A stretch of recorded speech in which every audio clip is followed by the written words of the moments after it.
Hello guys, good afternoon or maayong hapon sa atong tanan no.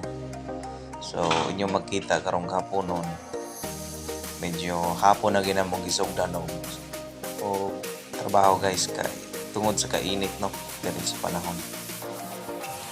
So kung inyong makita guys itong nga miyaging mga vlog, kita mo na to dito tungod tong water farm nga mais. Mao na ni ang panalangin guys, mao na ni nga mais guys, mao na ni ang tuang na harvest. So ato lang gi-sheller siya guys kay medyo daghan man siya natumba din nga bali ang uban no.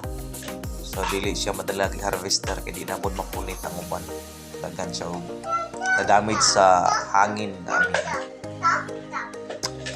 Pero ning kapunon guys, ang atong abot no ikumpara nato tumiyagi medyo gamay-gamay ra gini siya kay lahi gid ang abot sa mais kung naay ulan-ulan kaysa wa gi ulan. So pero at the same time salamat gyapon ta gitagaan ta og inaning panalangin no sa Ginoo alang sa wala masayod guys ang atong init magud rin nagsugod pa atong December.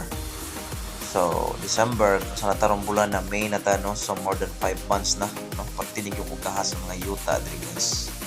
Pagtinig yun ka, unsay ko na ni kining drought na gikaayo, diri.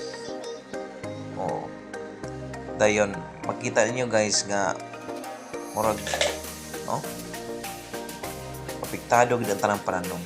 Pero, bisan pa sina na pang mga kuan guys, no? Kauban na atong team. Panalanginan niya pata sa Ginoo no. So tanaw mo, gwapa gyapon ang unod sa iyang bunga no. Kini nga variety di kalme siya. So bisan og medyo init kay ni siya, wag ni siya katilaw sa isa ka ulanan guys no. Water pump wag ni siya tanan. Kita ninyo nga ang bunga, ang unod siyang bunga, gwapa gyapon.